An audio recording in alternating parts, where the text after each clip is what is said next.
Meow. Night 2. Well, night 2 at work. When I get up, Kitty has not put hers on yet.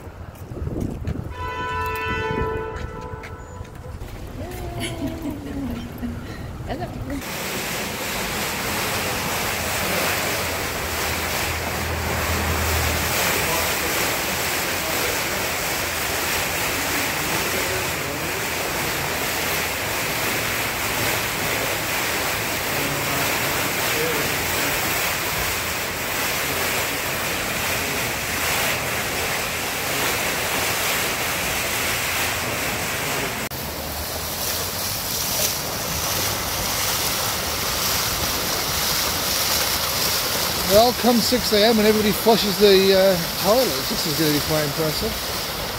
So you can see the subsidence there. That's normal roadway.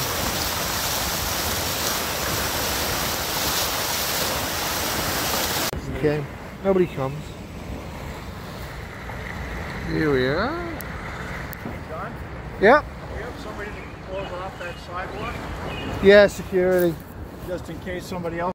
Hey everybody, so this is Wednesday night. I'm off Wednesday, Thursday night. I worked the 3 nights and I had the flood on the second night. Wasn't particularly much fun. People noticed that I did actually walk out initially wearing my sneakers, which I usually would not do. Usually when I go to Code Browns, which are floods, I usually wear my Wellington boots. I didn't for this one because it was external. And I didn't think I'd have to wade through water. Well, I did. So my shoes got wet. I returned to my office for like 5 minutes to send out an emergency email to various people letting them know that we might have a significant issue. And then I went back out with my Wellington boots, and that was kind of me for the rest of the 5 hours. So it's interesting what happens, because this is somewhat slightly COVID related. Initially we thought we had a sewage main break because it really stunk. But I guess that's just what's in the ground. Anyway, eventually they found out it was actually a fire main break, so it actually wasn't affecting the water supply to the campus, which was a really good idea. We were concerned that we'd have to shut off water to parts of the campus, the hospital campus, including the cancer centre, and literally hundreds of people were coming in for cancer treatment. It's been delayed, and that was the day we were opening it, so it was a bit of a problem. But it was interesting how people reacted to it.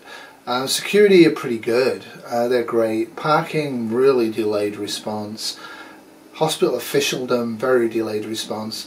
When I called and then one of the executives, her response was, oh well, I don't sound like I can do much about it, I'm going back to sleep, which is fine, but that's not really her job to go back to sleep. They should have come in, and of course that's what I always find. The mucky mucks don't actually put themselves in harm's way until there's a significant team on the ground to do all the work. They don't actually like going there to do their role, because the role is actually a lot of it's hands-on. So I was putting out yellow tape and helping security put it out. I was figuring out what part of the roadway we needed to close. I realized because of the subsidence, which went down for about 10 feet, that we actually needed to shut the whole entryway. There's only 2 actual road entryways into the campus, and of course this one took out the entire main entryway. So I had to get the TTC, the Toronto Transit Commission, to shut down access that way, because that's their normal route in, and make them come on the north entrance. I had to call Toronto EMS and make sure they were aware that the ambulances couldn't go directly to emerge. They'd have to go around the building. There's a whole bunch of stuff I had to do. One of the interesting things I didn't realise was that when I finally got back to the office at 6 o'clock to do my report that I do on what's going on in the building, I had no idea what was going on. The City of Toronto showed up and they wanted to talk to a hospital representative, which is me, because I'm the only one there. So I had to trundle out again. So it was quite a disturbed night for me. And apparently Kitty was actually in the ICU that night, and they were entertained from 3 o'clock till 7:30, watching me and security and everybody out there trying to deal with this. One of the issues was normalcy bias. At 6 AM staff started to arrive, and a lot of them get dropped off by bus on that south side, and we were like, no, you have to go right around, and a lot of people just can't accept that. So we actually had, not everybody, but a few people who actually would walk down the side that we prepared for them and then cross under the yellow tape, walk out into the middle of the roadway rather than walk an extra minute, and find themselves faced with this river and stand there staring at it. Normalcy bias, right? If there's yellow tape up, if there's red tape up, if there's a caution sign, unless you have a pressing need, and shaving a minute off your walk is not a pressing need, try and think about why the tape's been put there, and don't necessarily assume it's just there for annoyance. We also had a few people show up in cars and demand to go down the roadway, and that was kind of amusing because a couple of them would say things like, I'm a pharmacy tech, I have to get to work, and we're like, yeah, go the north way. It was interesting. Most people just followed the routes and followed it around, and I think that's a good lesson for us. If you have signage and yellow tape and caution tape and stuff like that to divert people away from your bug out location or your homing grid down, majority of people are actually going to follow it, but some of them won't. In my opinion, the ones that I saw that didn't follow those advisories were really dumb anyway, so I think you could handle them. I think that was the interesting thing. Smart people just assume the caution signs are real and act accordingly. Dumb people just refuse to believe it. So I thought that was kind of fun. The other thing was that the cancer center has two main entrances, and the main entrance was taken out. Now because of COVID, they have the staff come in and out of that entrance, and the patients come out of the east entrance. So we had to close down that entrance, and they had a couple of nurse practitioners show up about 6:30 to screen staff in the doorway, and they were standing under the big awning. And I'm like, you can't stand there. And they're like, oh, we have to screen staff. I said, well, the staff aren't coming in here. And they're like, well, they have to. They can't come in where the patients come in. I said, well, then they can't come in, or they'll have to come in via the tunnel through the main hospital. I said, but they can't use this entryway. And they were quite resistant. So because we were under the awning anyway, I said, like, walk down to the awning and look at the pillar. And when they saw the pillar, they realised why we'd closed the entranceway. There was a period of time we thought we might lose the awning. There's two concrete stanchions at the end of it, and this flood was right by the main one. Now the video I caught wasn't that great, and I didn't really want to video people, so I didn't do a lot of the daytime stuff. But the actual awning, the pillar, was actually exposed and had been dropped down. Initially the concrete squares that I showed, they actually rose about 2 feet in the air and then dropped about 3 feet.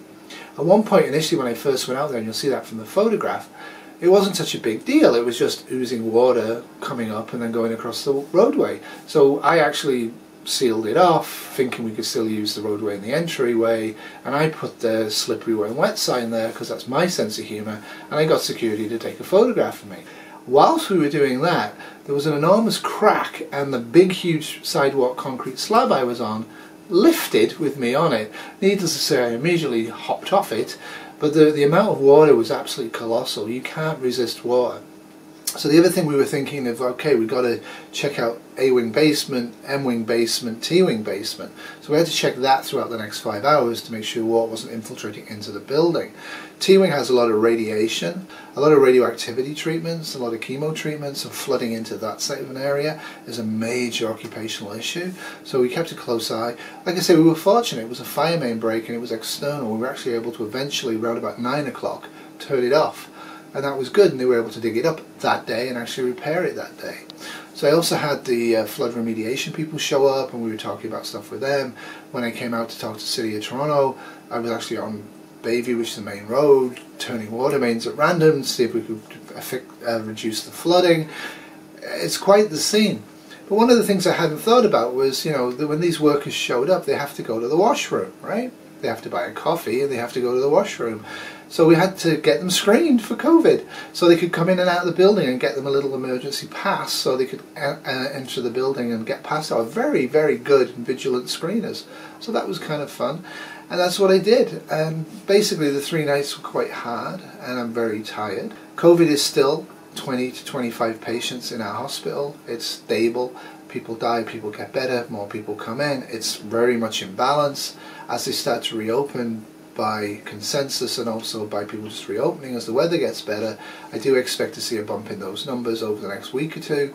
So I'm being hyper vigilant, but more on that in another video. So I just thought I'd just show you a slice of my life as a shift manager at a major teaching hospital in Toronto, Canada, and you can see some of the unexpected things we deal with. I live for those moments. I hate doing patient flow, moving beds around and stuff like that, and the staffing components, and as we used to have the complaining visitors, they're not my thing. But I really enjoy the big codes, and I really have fun dealing with them. It's always interesting. It's interesting, I think, because one of the things is because of my role, I just went to school and said, okay, we'll shut the road now. And so we shut the road. Whereas security knows that they should shut the road, but they don't feel safe shutting the road because it's got a huge impact on everything and they're going to get, quote, into trouble. I find a lot of people in junior positions or less organizational hierarchical positions don't make good decisions because they're scared of negative feedback from people above them if something goes wrong. And I think that's one of the major handicaps of any organization. A good, strong organization, head of security, yeah, he called the code brown, and that was great. He didn't wait for me to show up to call it, and that's what we need people to be doing. But he probably should have acted on shutting the road down because it needed to be shut down, and he did not need me to hold his hand and do it for him. I totally understand why, because they get a lot of negative feedback. People always look at what goes wrong. They never look at what goes right. For example, during that whole 5 hours I was outside getting very cold, it snowed at one point, I never got any thank you or any feedback whatsoever from anybody in officialdom.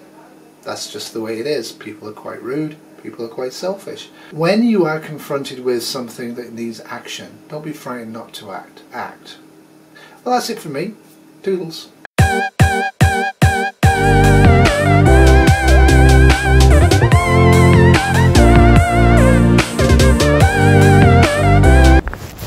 Check the schedule, confirm that I didn't hire anybody for the COVID clinic. This has been a slow-moving Hungry Cherry production 2020.